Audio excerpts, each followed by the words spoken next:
With the opening of the supervised consumption site, it has become more visible in community, right? There's a focal point. We've taken an issue that was widely spread out across our community and we've condensed it essentially into a 5 square block radius where people can drive by and see the impact that it's having on our community, and it's devastating.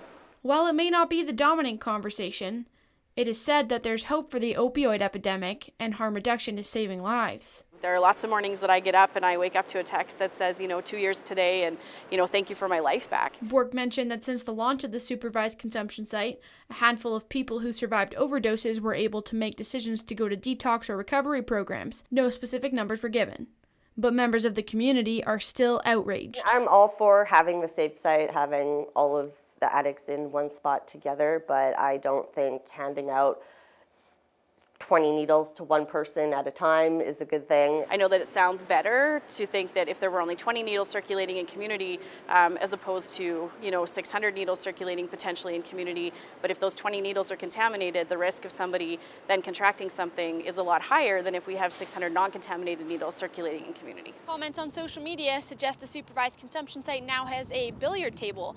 Bork says this is not true and went on to explain the personal impact this epidemic is having on drug users and our staff. Day after day, and you're constantly having to deal with trauma, reversing overdoses, vicarious trauma, dealing with other people's trauma.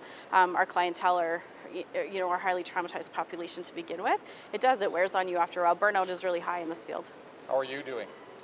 I'm doing good. I mean, I believe in what we're doing as an organization. I know that harm reduction is the way forward.